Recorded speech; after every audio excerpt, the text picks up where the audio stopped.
오늘 국민의당 어제도 이제 김성호 당시 공명선거 추진 부단장이죠. 오늘 새벽에 귀가를 했어요. 거의 19시간 가까이. 이게 지금 원래 모든 사안이 그렇습니다만 한 1, 2주 크게 집중적으로 보도하고 나면 그 사안이 점점 잊혀지게 마련이긴 한데 네. 그러다 보니까 끝난 줄은 아는데 끝나지가 않았어요, 아직. 끝나지 않은 정도가 아니라 이제 겨우 시작이었죠. 검찰의 본격적인 수사는. 사실은 그렇습니다. 그런데 아무래도 이제 국민들이 느끼는 감정이나 이런 부분에 있어서는 이준서 전 최고위원이 구속이 되면서 거의 정점이 달했던 것 같고 그 이후에는 어떻게 돼가고 있나 많은 또 그 이후에 또 조금 전까지 저희도 이제 문건 얘기했다시피 큰 사건들이 계속 나오니까 좀 관심사에서 멀어졌는데. 네, 방산비리 이런 거 나옵니다. 예, 어제 이제 김성호 지난 선거 당시에 공명선거 추진 부단장 거의 19시간가량 검찰에 출두해서 조사를 받았어요. 원래 이분은 이제 당시에 왜 또 기자 출신이란 것까지 강조를 하시고. 한 분은 법조인 출신이고. 예, 한 분은 검사. 예, 부장검사까지 하셨다가 변호인으로 변호사 한 지 한 10년 가까이 되셨고 한 분은 어제 조사받으신 분은 이제 기자 출신이고. 기자와 검사와 힘을 합쳐서 공명선거를 추진하는 단을. 그러니까 구성은 좋네요. 그리고 단장은 이용주 의원으로 검사 출신이고. 부장검사 출신이었고 직전까지 검사를 하다가 현역 의원이셨고. 근데 거의 19시간 마지막 2시간 가량은 본인의 이제 조서를 이제 살펴보는 대로 썼다라고 하지만 어제 들어가기 전에 기자들을 만나서 한 얘기는 우리는 검증을 소홀히 하지 않았다. 이분이 받고 있는 혐의는 이런 겁니다. 이제 정리를 쭉 하면 이유미 씨 같은 경우에는 증거물을 만들어냈고 녹취 파일하고 그거를 단독 범행이라고 계속하고 있고. 그거는 단독 범행이에요. 그러니까 검찰에서도 그것까지 공모했다고 보지는 않습니다. 이준서 전 최고위원 같은 경우에는 이게 뭔가 잘못됐다는 걸 알면서도 이런 것들을 자꾸만 계속해서 증거를 찾아와라. 또 제보자 안다면서 만나서 녹음해와라. 이런 식으로 언론 보도에 따르면 그 다음날 뭔가 잘못됐다라는 문자를 보냈는데도 불구하고 묵살을 하고 계속해서 유지를 했기 때문에 이 이준서 전 최고위원 같은 경우에는 처음에 증거가 만들어진 조작된 증거가 만들어지는 과정 그리고 발표했을 때 그다음에 또 중요한 게 뭐냐면 지금 좀 전까지 말씀드렸던 국민의당 공명선거 추진단에서 김성호 당시 부단장이나 김인원 부단장이 야 이거 증거 제대로 된 거냐 확인해 봤냐라고 이준서 전 최고위원에게 물었어요. 확인했어요. 들고 왔으니까. 그랬더니 100% 확실하다. 내가 여러 군데 제보도 확인해 봤고 복수의 관계자들을 확인했고 이런 것들을 확신을 시켜준 사람이 이준서 전 최고위원이었어요. 그러니까 이준서 전 최고위원에게 이유미 씨는 나는 그런 식의 확신을 준 게 아니라 거꾸로 그 다음 날 이게 사실상 제보자가 없는 것과 마찬가지다라고 하는 문자도 보냈다고 하니까. 그러니까 이준서 전 최고위원까지는 거의 이제 유죄를 피해가기가 어렵다고 봐야겠죠. 그런 상황이고요. 근데 그럼 김성호 부단장은 왜 조사를 받았냐. 그러면 김성호 부단장은 책임이 없다라고 볼 수 있을 것이냐. 그러니까 증거 조작은 몰랐다고 할지라도 그냥 믿은 책임밖에 믿은 죄밖에 과연 없느냐. 믿은 죄밖에 없다고 봐야 되느냐. 법률적으로는 어떠냐. 아니면 그분도 이제 미필적으로라도 고의가 있느냐. 그러니까 이게 확인을 단순히 소홀한 거를 떠나서 뭔가 잘못됐다는 것을 알면서도 그걸 이제 알면서도 그래도 어쩔 수 없다. 난 이걸 해야겠다. 발표를 해야겠다라는 결심을 했다라면 그걸 이제 법률적으로 따지는 거죠. 미필적 그러니까. 고의라는 건데. 김성호 수석부단장이 이게 의심의 여지가 전혀 없는 상태까지 갔느냐. 그렇죠. 법률적으로 보면. 아니면 미진함에도 불구하고 지금 선거가 바로 코앞이고 4일 전이니까 코앞이고 촉박하고 지금 국면이 어려우니 후보를 위해서 좀 미진하지만 갔느냐 이거를 판단해 보겠다는 거죠. 이제 어제 조사받으러 들어가기 전에 한 얘기는 카카오톡이라든가 녹취 내용도 꼼꼼하게 검토를 해봤고 본인으로서는 의심하기 어렵다. 그리고 그렇게 얘기해. 제보자의 이메일 같은 경우도 이제 검색을 해보니까 그 제보자라고 한 사람의 이메일이 맞는 걸로 인터넷 검색 결과가 나오더라. 저도 그래서 제 이메일을 검색을 해보니까 나오긴 나오더라고요. 이메일은 나옵니다. 양결이라는 이름이 나오더라고요. 깜짝 놀랐어요. 너무 대단하다고. 아니, 그러니까 저는 그런 걸 해본 적이 없으니까. 그리고 이제 언론에는 이메일 검색한 것만 나오고 있지만 다른 부분도 본인이 이제 충분히 검증 과정을 거쳤다라는 설명까지 하셨는데 그게 뭔지까지는 얘기를 안 했어요. 근데 조금 전에 말씀하신 이제 과연 거짓말이라는 것을 알았느냐라는 것을 검찰이나 법원에서는 결국엔 대법원에서 판례를 비춰봐서 할 수밖에 없잖아요. 굉장히 좀 까다롭게 따지긴 해요. 이게 그럼 어떤 식으로 따지냐. 내용이 어떤 내용이냐, 내용 자체를 봤을 때 그리고 정을 얼마나 구체적이었느냐, 그리고 그거를 확인해 줄 만한 주변에 다른 자료들도 또 있었느냐라는 걸 보는 거고, 그런 것을 과연 그걸 보는 사람 입장에서 학력이나 경력이라든가 사회적 지위, 또 그거를 봤던 시점, 사회적인 파급 효과, 어렵네요. 이런 것들을 고려해서 하나하나 다 짜지는 거예요. 제가 보기에는 판사가 누구냐에 따라서 네. 성향에 따라 크게 갈릴 수 있는 사안이라고 그러니까 봅니다. 그럴 수도 있고, 그만큼 이게 중대한 사안이기 때문에 그렇죠. 우리 예를 들어서 이 허위사실 공표죄와 관련해서는 빼놓을 수 없는 분이 정봉주 전 의원 같은 그렇죠. 분이거든요. 예. 정봉주 전 의원 같은 경우에 법원에서는 그때 당시 어떻게 봤냐면, 뭐 인터뷰라든가 예. 뭐 영상, 뭐 이명박 전 대통령이 이 회사를 만들었다, 뭐 이런 얘기들도 했는데, 충분히 있는데. 그리고 사무실에서 인터뷰한 내 것도 회사라는 있었고. 얘기 동영상도 있고. 근데 그런 걸 믿은 걸로도 이거는 부족하다고 했거든요. 그 굉장히 그것도 대법원에서 확정 판결을 났지 네, 않습니까? 대법원에서 실형까지 이제 1년 복역을 갔잖아요. 하셨던 그런 경우기 때문에 그 경우에 비추면 사실 굉장히 어려운 거고요. 어려운 거라고 근데 볼 정봉주 수 있고. 전 의원의 그 판결이 정상이라고 볼 수는 없거든요. 그러니까 지금 말씀하신 것처럼 이제 네. 판사가 어떤 성향이냐는 거는 그렇게 얘기를 할 수도 있는 거죠. 너무나 이때 정치인 정봉주 전 의원은 이제 보복을 당했다고 봐야 되는 거군요.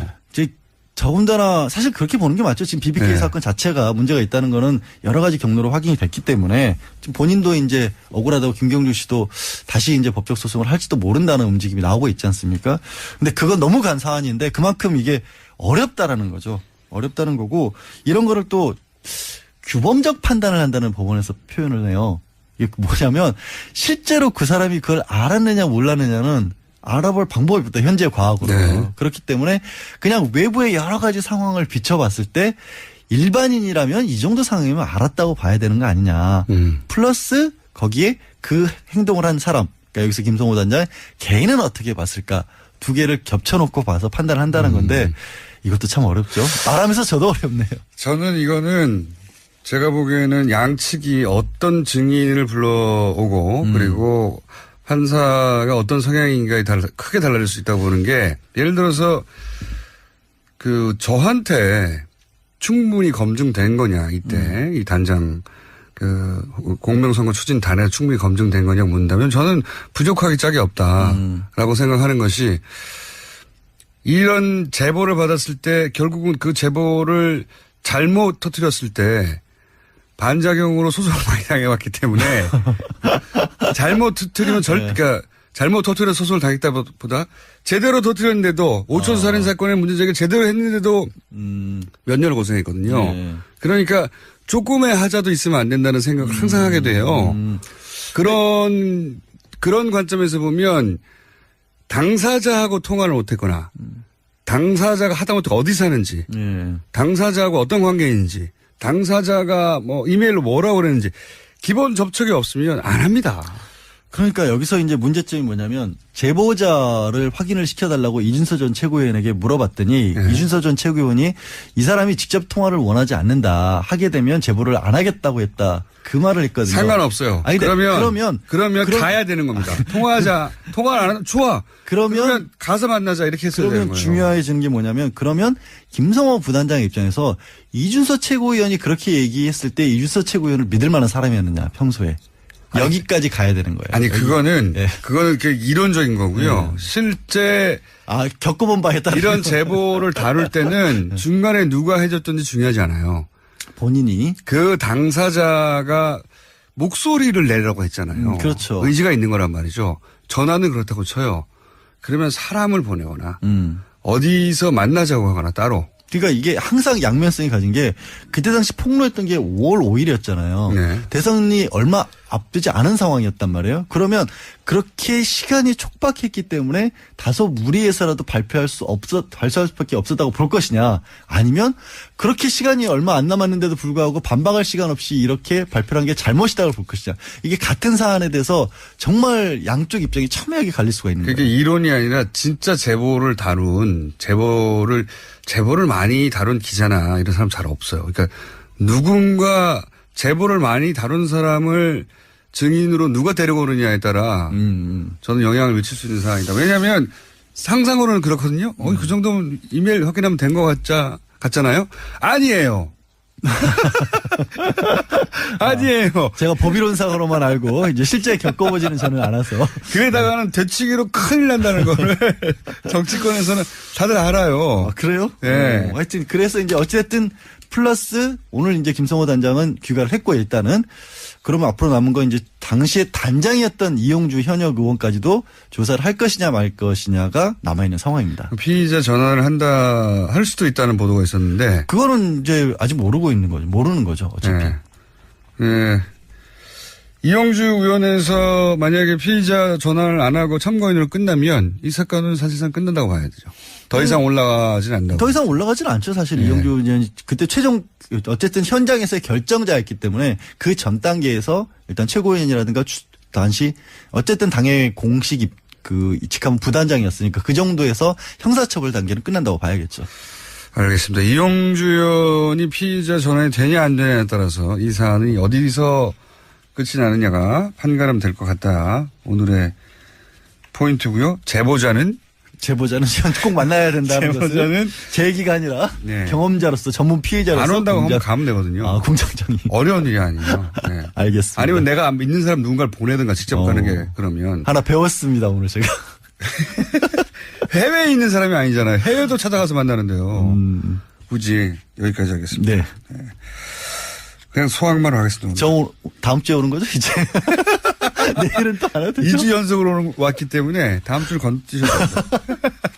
양지일 변호사였습니다. 감사합니다. 네, 고맙습니다. 제보자가 없는 것과 마찬가지다라고 하는 문자도 보냈다고 하니까. 그러니까 이준서 전 최고위원까지는 거의 이제 유죄를 피해가기가 어렵다고 봐야겠죠. 그런 상황이고요. 예. 근데 그럼 어제 그러면 김성호 부단장은 왜 조사를 받았냐. 네. 그러면 김성호 부단장은 책임이 없다라고 볼 수 있을 것이냐. 그러니까 증거 조작은 몰랐다고 할지라도 그냥 믿은 책임밖에 믿은 죄밖에 과연 없느냐. 믿은 죄밖에 없다고 봐야 되느냐. 법률적으로는 어떠냐. 네, 아니면 그분도 이제 미필적으로라도 고의가 있느냐. 그러니까 이게 확인을 단순히 소홀한 거를 떠나서 뭔가 잘못됐다는 것을 알면서도 그걸 이제 알면서도 그래도 어쩔 수 없다. 난 이걸 해야겠다. 발표를 해야겠다라는 결심을 했다라면 그걸 이제 법률적으로 따지는 거죠. 미필적 그러니까. 고의라는 건데 관심사에서 멀어졌는데 네, 방산비리 이런 거 나옵니다. 예, 어제 이제 김성호 지난 선거 당시에 그 공명선거 추진 부단장 예. 거의 19시간가량 검찰에 출두해서 조사를 받았어요. 예. 원래 이분은 이제 그 기자 당시에 왜 또 기자 출신이란 것까지 강조를 하시고 한 분은 법조인 출신이고 예, 한 분은 검사. 예, 부장검사까지 하셨다가 변호인으로 변호사 한 지 한 10년 가까이 되셨고 한 분은 어제 조사받으신 분은 이제 기자 출신이고 그 기자와 검사와 힘을 합쳐서 공명선거를 추진하는 단을. 그러니까 구성은 좋네요. 그리고 단장은 이용주 의원으로 검사 출신이고. 부장검사 출신이었고 예. 직전까지 검사를 하다가 현역 의원이셨고. 근데 오늘 국민의당 어제도 이제 김성호 그 당시 공명선거 추진 부단장이죠. 오늘 새벽에 귀가를 했어요. 거의 19시간 가까이. 이게 지금 원래 모든 사안이 그렇습니다만 한 1, 2주 크게 집중적으로 보도하고 나면 그 사안이 점점 잊혀지게 마련이긴 한데 네. 그러다 보니까 끝난 줄은 아는데 끝나지가 않았어요, 아직.